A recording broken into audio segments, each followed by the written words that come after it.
Hello, everyone, and welcome to Pillar to Post. I am Rashaun Alleyne, and I'm joined as always by Kobia Hamblin. And together we're going to go through the JB Simpson Race Day, where it features the John B Simpson Memorial Classic, and then there are other two supporting features. And not as competitive as last race day, Kobia, but it's still a pretty nice card. Hey everyone, and yes, Rashaun, just as you said, it's not as competitive, but any Saturday spent at the Garrison is a good day, and we will make the most of it. Starting the day's proceedings, though, we start with the babies, the new faces, the newcomers. We start with the Cat Burglar Handicap. This is for, as I said, West Indian bred 2-year-old maidens.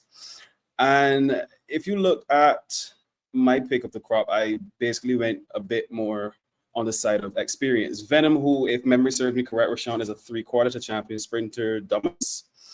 Is definitely my winner. He has had 2 seconds previously, and he's shown where he's a bit inexperienced and maybe a bit more mature horse has beaten him on said day. But I think he needs to go one better, and I think he has to do it against other horses who have less experience than him. I think Saturday will be the day he's going to hand his maiden's certificate.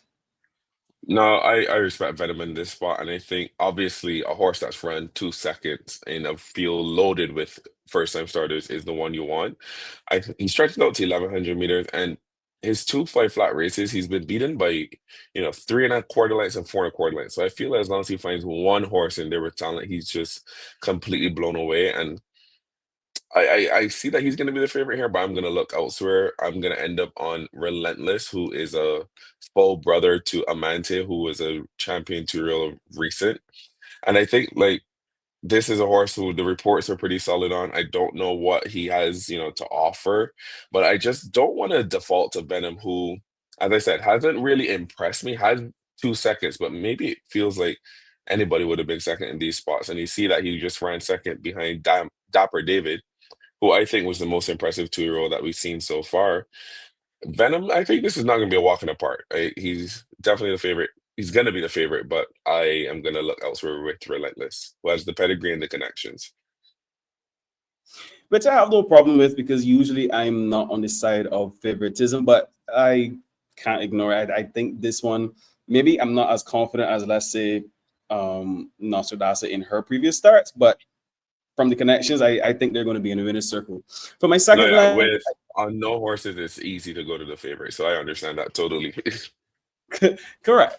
So on my second line, again, I went with experience. I went with Oya's Princess, who hit the board twice in 3 previous starts, had a run out of 5th.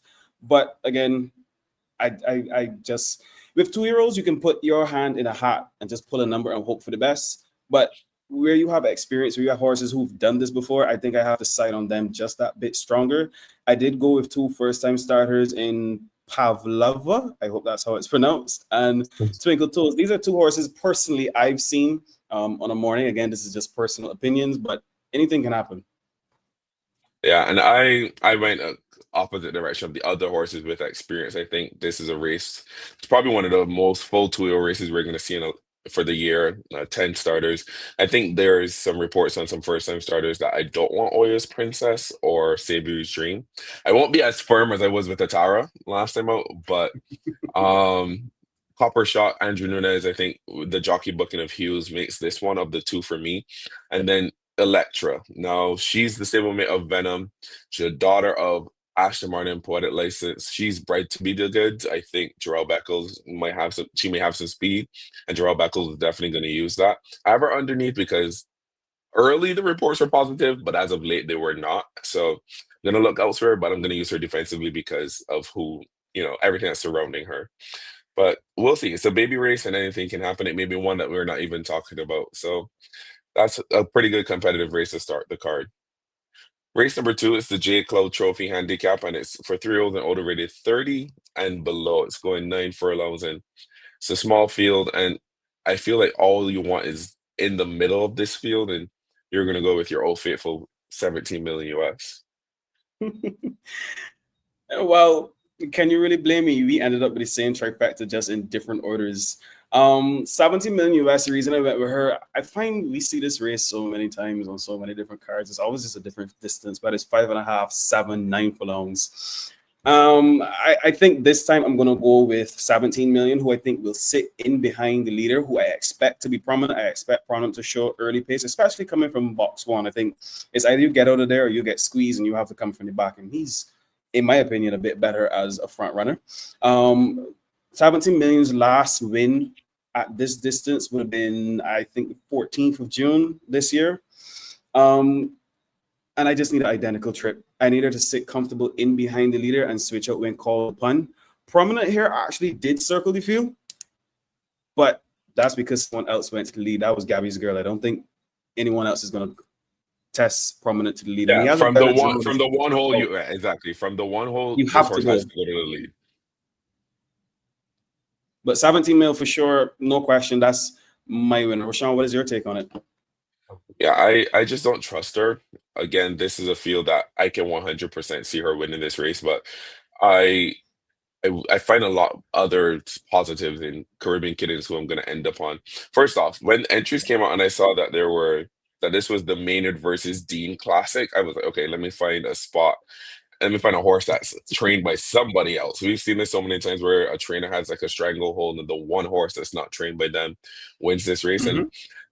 And then when I look through Caribbean Kitten, I actually like his chances. And Caribbean Kitten's going to be it for me. He went 1,800 meters a long time ago, February 1st of this year. We ran against 17 million US. And I think this is a horse that people probably think of as being better sprinting, but he can actually route and he's not terrible when he does that. This horse was fourth in the Derby, so I think when you go back to this 9 furlong start, not anything against the jockey, but it looks like he did not try on this horse. I talk about it a lot or people talk about it a lot, where the jockeys lower their heights. It doesn't look like he's lowered his height at all. And maybe that's his style, but this could have easily been a win. And I think a win on the books makes him the favorite here. But no, it's a fifth, so he will offer some value.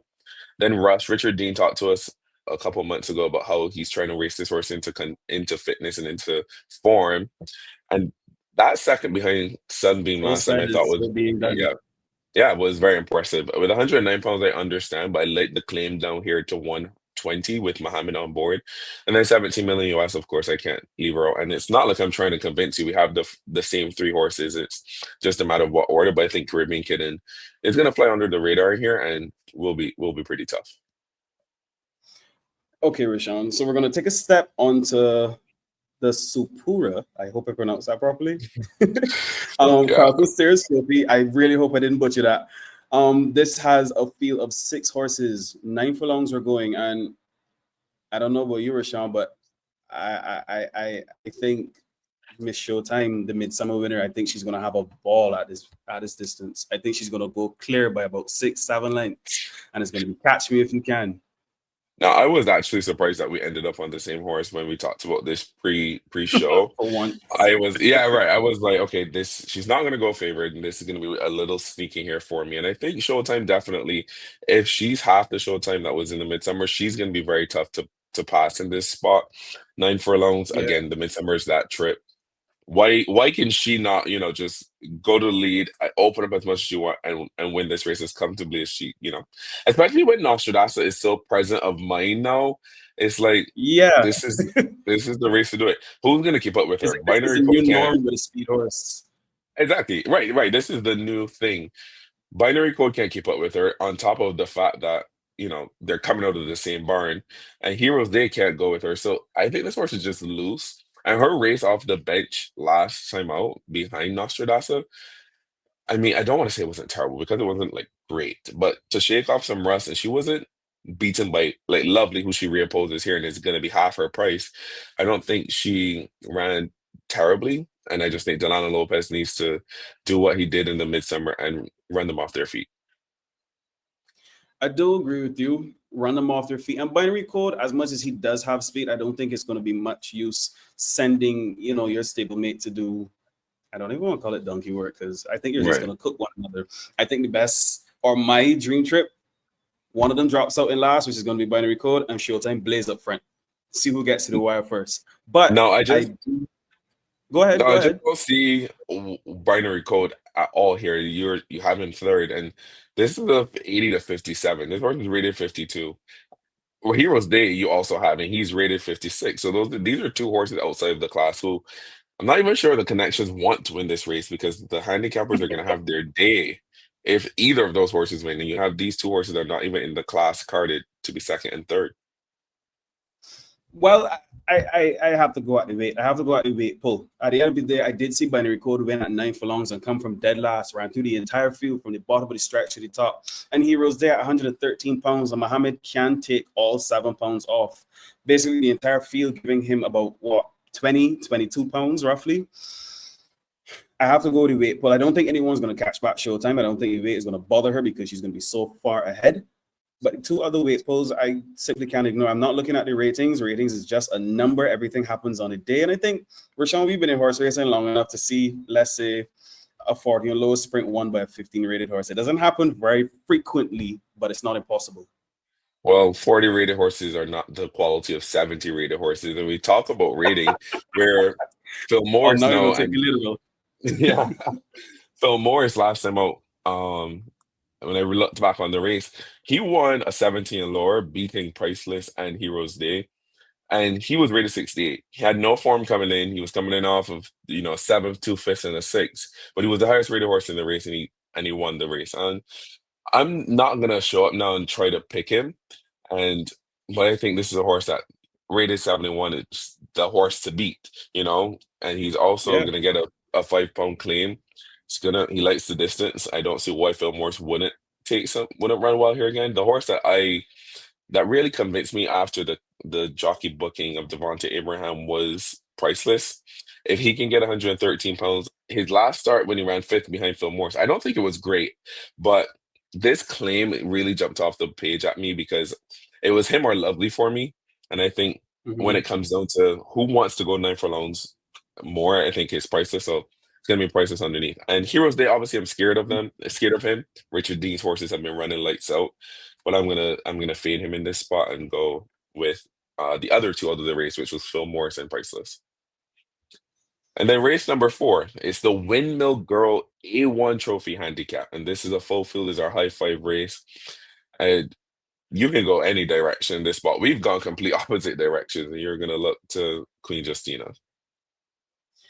Yeah, this actually is my best bet of the day. A high five at 50 cent with my 5 horses: Queen Justina, King Canute, High Velocity, Social Circle, and ending it off with Red Force. But I will start with Queen Justina. Queen Justina has been, for lack of a better term, a bully at this distance and at this weight with this jockey. As they always say, if it's not broke, don't fix it. And I think the best thing they did is kept it together with Queen Justina. Mr. King Canute has been off the board for a bit. King Canute has been a bit inconsistent, but I do think if he can get the whole shot, he goes to the lead and he sits and bridles him. It's going to be really hard to peg him back, but I do think Queen Justina is that much better to catch him. Excuse me. To add to that, I have a race of High Velocity that she had the time of her life in this. This was when the pick six was at what, 40, 50 grand, and she ruined it for a whole lot And it of was a people. lot, yeah. But Now, here we can see her coming with.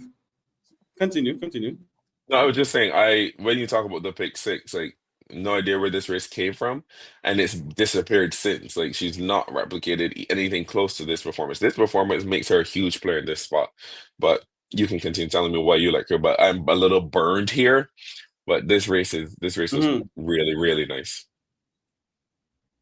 Yeah, it was really nice, and I do find once she comes off the bench, she puts on a bomb of a performance. But I'm thinking, or at least the trend that I see is when you race her back to back, she has a bit of a stinker afterwards. So I'll take her off the bench. Actually, when that race was about to run, someone asked, "Who do you like here?" And I looked through the field and I saw her, and I said, "How did I leave out this horse? How did I not give this horse a name call?" And she lapped up the field. She loved that. No, she did well that day, and I have her on my fifth play. I think again, if she's close to that performance, she is dangerous. I'm gonna take Social Circle, who is now stretching back out to the mile after a plethora of sprints. His last start, I think, was a little rough, and it put him in a position that Social Circle does not want to be in. You can see at the start that he breaks a step slow fairly, and then he stumbles a little bit, and then he's tracked back by the horse directly to his outside. So it already puts him farther back than this horse wants to be because we know he does have speed. In this race, he was never Yeah, going to see the front with Marvel and Fantastic Justice. But now he's what, 8 lengths off of the lead when it's time to get going. And this is a horse who runs with his head like caught to the stands, and that's a sign of a horse who wants to lug into the rail. So now he has to rally so wide in the that's his center of the style. track. Yeah, exactly. But he needs the rail, and I think a horse like this, as you can see, starting to lug right back in. So I think if he can sit a pocket trip and then tip out as he's drawn on the inside and he's not gonna have to rush and get left behind like in the sprints. I think he'll be very dangerous with a clean trip. Gunsmoke is gonna go. So I'm not sure if your trip is gonna work out for King Canute. Gunsmoke has one way of going and he will lead. That's If he forward. doesn't, yeah, if he doesn't lead, it's written incorrectly.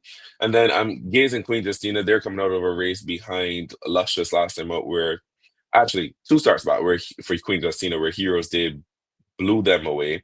Gaze was second, Queen Justina was third. They'll keep that form. Heidi Marie out of the Derby. I think the 3-year-olds are going to still try to sort themselves out and figure out where they fall after they're them running with their age group and high Yeah. velocity as well. So for my high five or my 5 in the high five, I guess.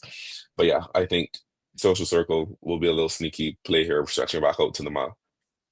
Well, he's on my fourth line. He is on your winning line, and I can see what you're saying. I do. I can remember a few races where he would have gone over the distance. He would have gone just about a mile, and he's a bit stubborn on the front end. He's one of those one paces that once he gets into motion, good luck stopping him. So I can see what you're saying, but as you said, Gunsmoke is gonna go.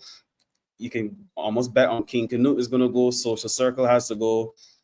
The speed may end up cooking one another, and that's why I have Queen Justina on my front line. I think she's going to sit down behind him, but let's see what happens. It's only a matter of hours. Signing up for BTC bets is very easy. Go to barbadosturfclub.org.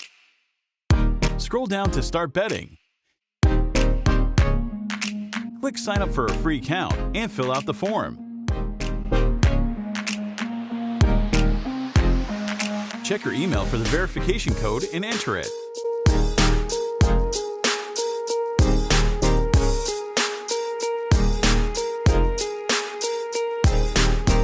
Create a personal password and PIN, and you're all set to start betting.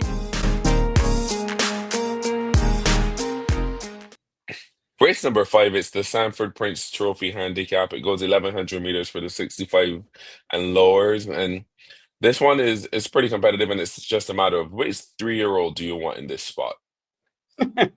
Do you reckon it's really rich thrill? We have some really quality older horses in here, but as much as I say that, I did go with a 3-year-old Bahari Cove. I think it's impossible to choose anyone else but him at this point in time. Yeah, he's coming off of a sprint run behind one of the best horses in Barbados right now, behind Nostradasa.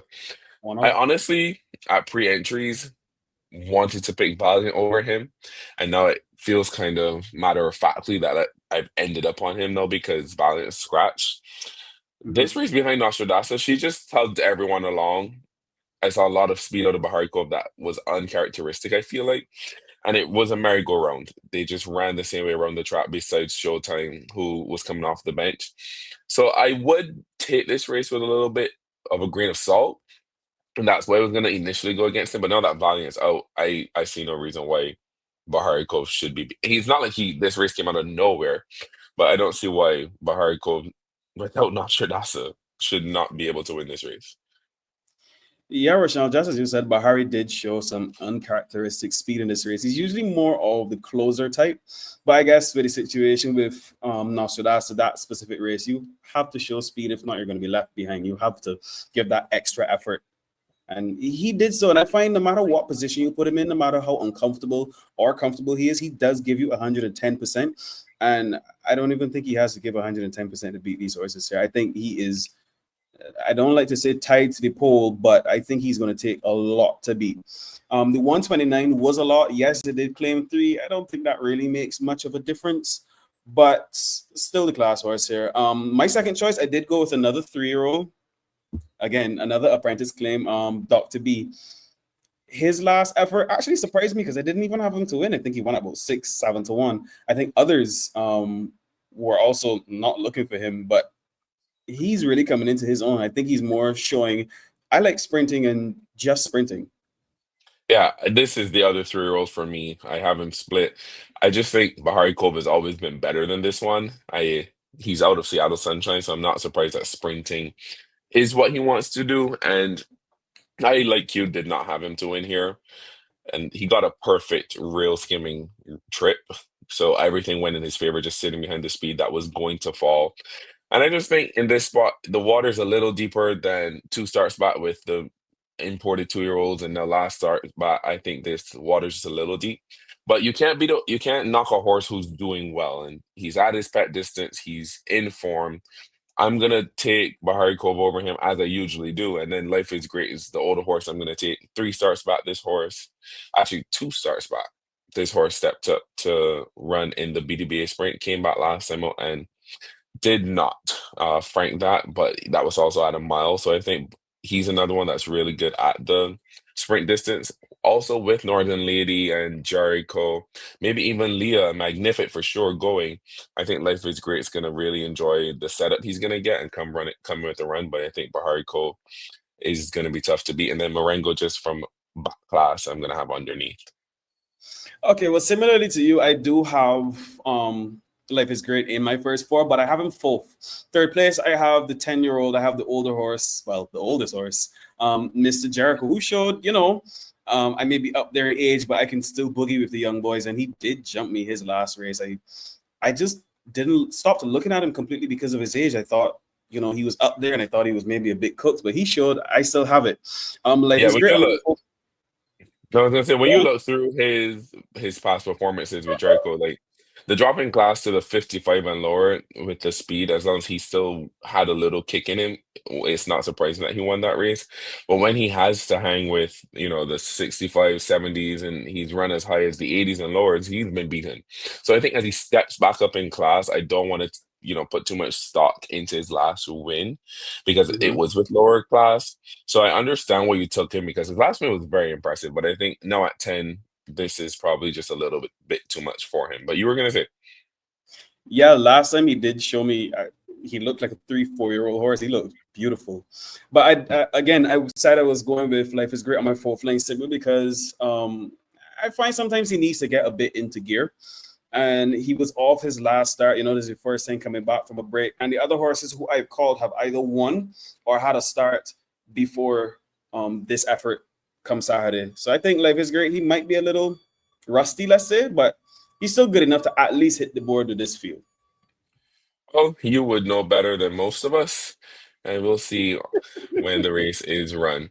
Race number 6 is the renaming of the Grandstand Trophy Handicap. And the Grandstand is going to be renamed the David Seal Grandstand or the Sir David Seal Grandstand.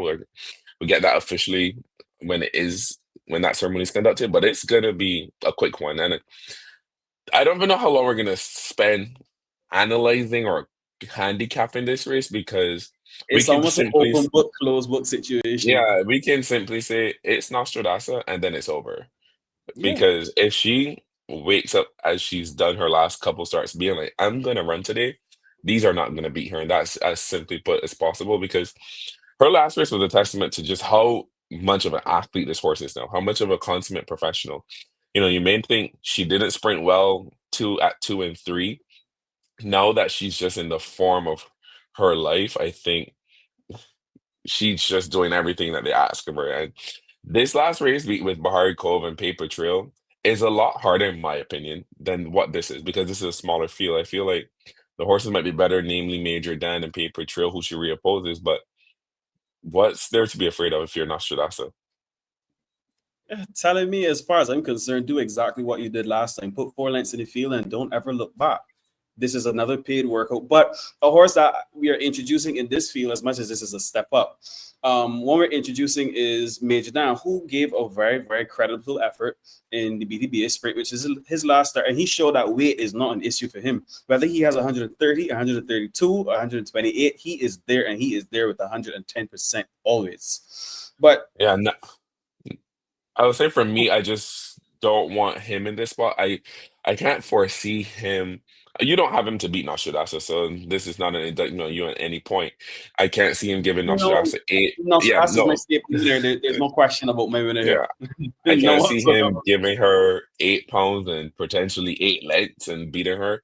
Why I'm picking Paper Trail over Major Dan, if you go back to the BDBA sprint, obviously they were separated by a nose, so that isn't much. When Paper Trail, I think, got a better trip than Major Dan, but that was even weight, 132 pounds each. Now, I think Paper Trail has a lot more speed than he was able to show last time up behind Nostradasa.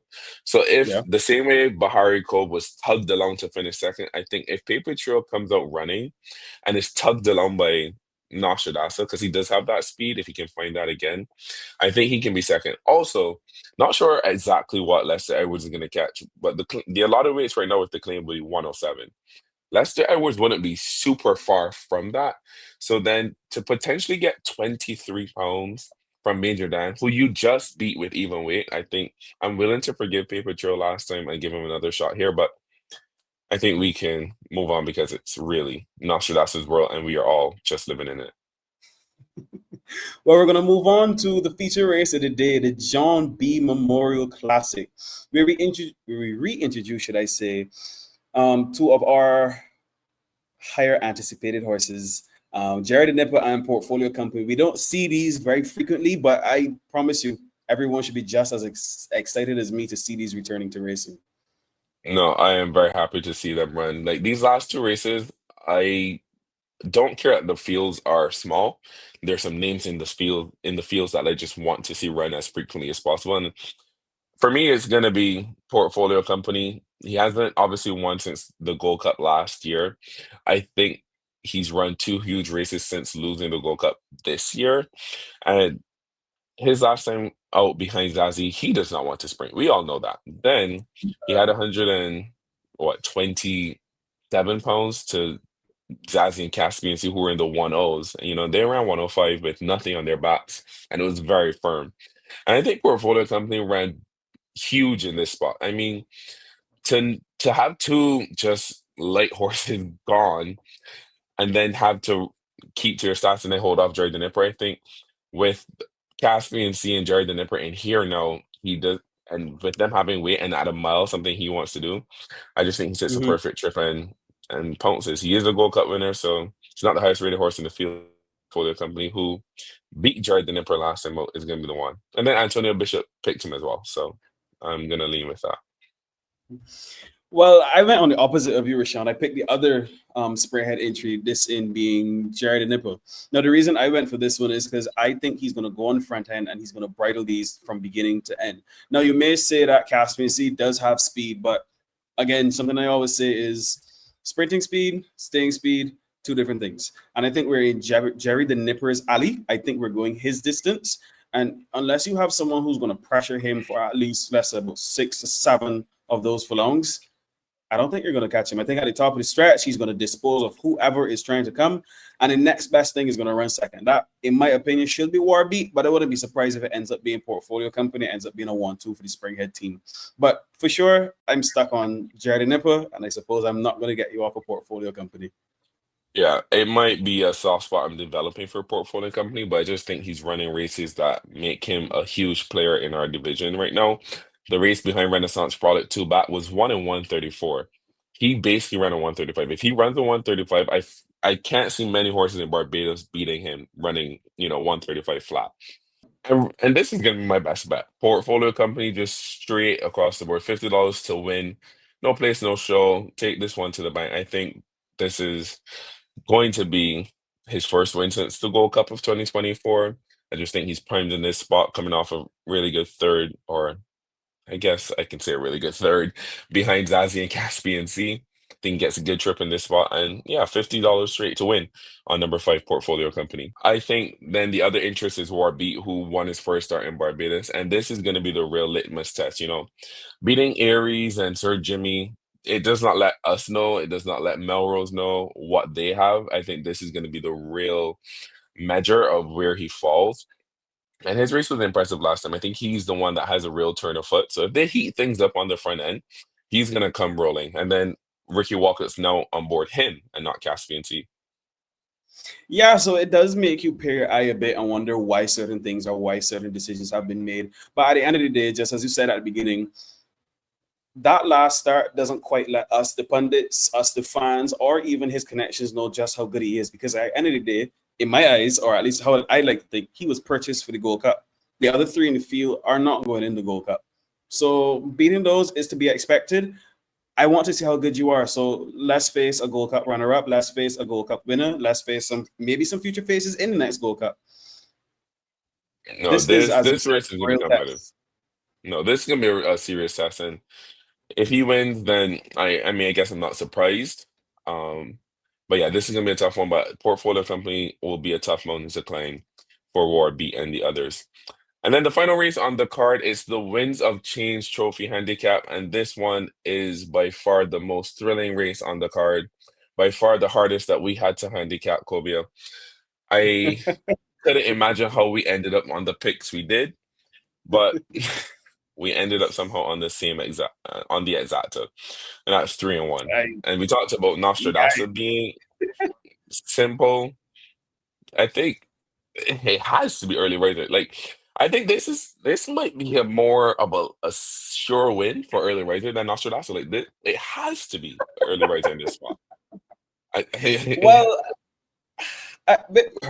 when I'm handicapping races, I go through a process of elimination. So, for example, Rock and Robin, who's been off for 623 days, you know how horses are, is to see if even this horse goes in the gates in the first place.